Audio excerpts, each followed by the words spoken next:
Ayan o, isang magandang umaga mga kapatid. Today is Saturday, January 13, no? Update tayo dito ngayon sa may Coastal Road. Nandito tayo ngayon sa may Barangay Duterte, Arcastillo. Ayan o, nakikita natin doon sa unahan, papunta na sila na San Juan. Ayan, kasunod niyan is Jerome. And yan, connecting yan, papunta yan ng Samal Island Davao City Connector Bridge. Ayan o, inaabangan din natin yung Samal pagkatapos ng kanilang soil testing dyan sa may Daang Marlica, Arcastillo. Kasi nagsusoil testing sila continuous, yung pag soil testing nila. So ito na yung update dito sa may Arcastillo. So good morning no. I hope nasa mabuti tayong kalagayan. Shout out sa ating mga diyan, mga subscriber. Lalo na sa mga bago, no, paki-hit yung notify bell. And maraming salamat sa palagi niyong suporta, lalo na sa ating mga subscriber diyan. Sa lahat. Okay. Ayan no, ito yung update ngayon, no. January 13, 2024. Ayan. So mamaya pupunta tayo dun sa ibang segment na naman, no. So dito, ito yung daan nila, access road papunta dun sa papunta dun sa ibang kontraktor kasi dalawa akong kontraktor. Tapos yung boundary nila dito sa itong kinatayuan natin. Ayan, nakikita natin yung mga bakal diyan, yung mga ayan, no. Diyan yung boundary nila kasi gagawan diyan ng minor bridge. So after diyan papunta doon sa may San Juan na yan, no. So ibang kontraktor na yan. So ito yung access road nila. Yun ang dinaanan nila, pero yung entry point nila iisa lang, no. So dito sila dumadaan, yung pangalawang kontraktor yung Bisintilao, no.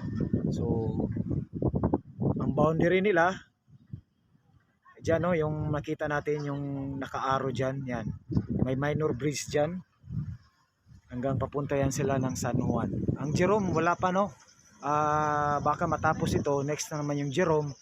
Until such time connecting na yan sa dun sa gagawing Samal Island, no, is IDC. Ayan. Okay, so ito na yung daan, papunta na yan ng yan, nakita natin. Papunta na yan ng Leon Garcia. Papunta tayo mamaya doon, no, Leon Garcia. Ayan. Punta tayo sa Leon Garcia.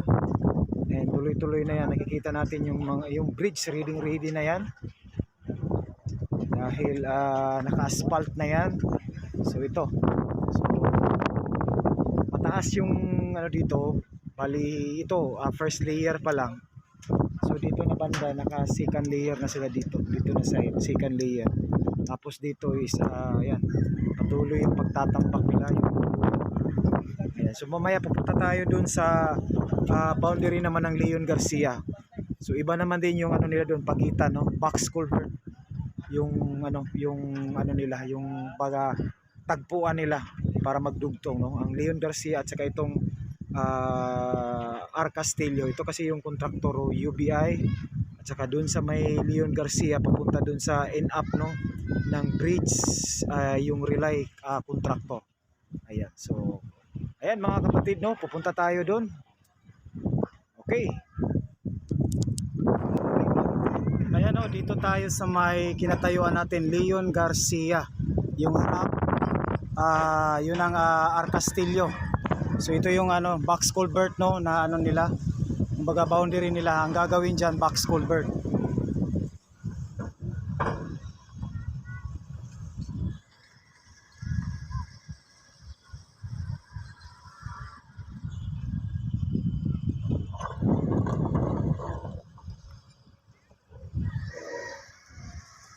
Dito naman sa likuran natin, ayan, ito yung Leon Garcia.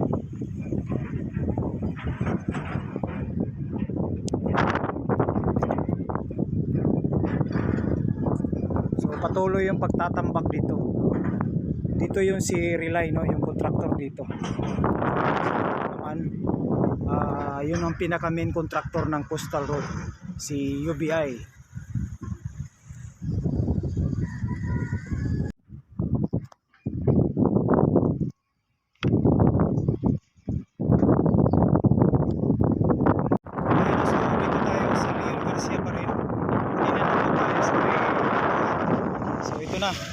So patuloy na yung ano nila dito. Patuloy na yung nila lalagay dito sa gilid.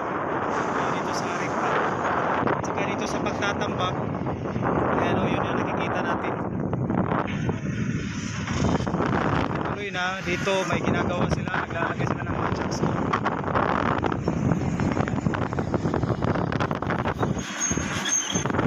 So dito naman sila, no? Ginagawa na nila dito going yung pagtatambak nila dito. Malapit na yan sa boundary, no, ng dun sa Arc Castillo na segment.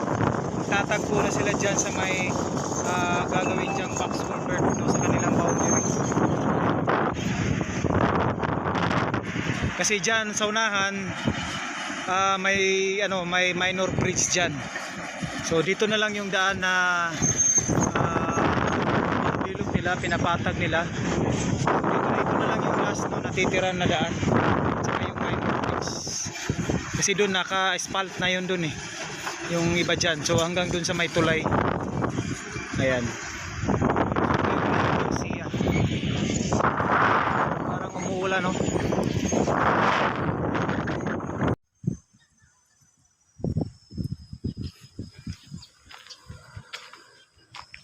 Ayan o mga kapatid. So andito tayo sa may pilote na naman, no? Sakop pa rin ito ng Leon Garcia. Ayan. So ito yung ginawa nila, no, para ito papatungan ng modular blocks, no. So ayan, no. So kasi ito pa circle. Aywan lang natin sa kabila kung lalagyan pa nila dito kasi mataas na yung RC pile doon. Pero ito galing diyan sa may abutment, diyan sa may poste ng in-up ng bridge. Papunta yan doon, mga 60 meters papunta doon sa may retaining wall. Kasi lahat dito sa ilalim, yun nga, sabi ko, may nakabaon dito ng mga pilote. 1,200. So pag binaon yan, so in-splice dun sa RC pile, yung nakikita natin ng mga square-square. So binuhusan yan, so talagang napakatibay. So kumbaga, nagiging payong yung RC pile. Saka yung poste, yun ang pilote. So binaon yan talaga. So nakita natin yan, ito na naman yung bagong proseso nila. Ayan. Ito, lapitan natin ito mga kapatid. Ito yung geogrid, no? Galing ito ng Malaysia na plastic. Talagang 50 years daw ito bago masira, no? Napakatagal. So ito yung nilalagay nila instead na parang bakal na mating. So ito yung parang mating nila. Ayan, no? Nakikita natin. So yan ang nilalagay nila. Ayan.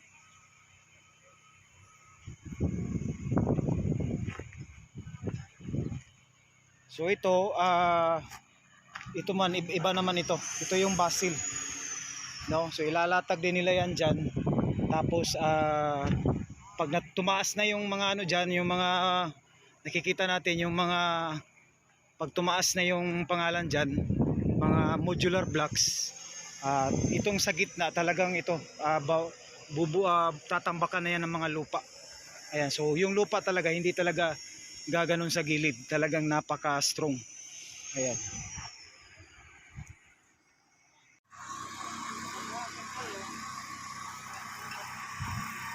So dito yan, lalagyan para nila ng gano'n, no?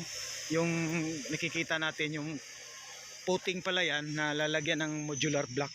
Siguro ang level daw dito bago sila maglagay dito, kukunan nila ng level. So yun mga kapatid, no, mataas yung modular blocks na yan, pa-slope yan, no, hanggang dun sa nakita natin yung may trapal. Ayan, so ito tinatawag itong puting, itong ginagawa nila ngayon dito. So ayan, puting pala ang tawag dito. So para sa lagyan sa modular blocks. Ayan, so tuloy-tuloy yan.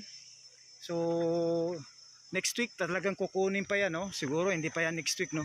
Kasi magbubuhos pa sila. So hanggang dito muna nila yung nila, yung pagbubuhos. So mga next week, update tayo sa sunod dito. Babalik tayo dito mga kapatid, no? So ito. Yan na yung ano nila. So tawag dito puting. So itong nilalagay nila galing dito hanggang papunta doon. Yan yung basil daw ito. Basil, no. So iba yung sa Geogrid. Iba rin yun. So yan. Nakikita natin.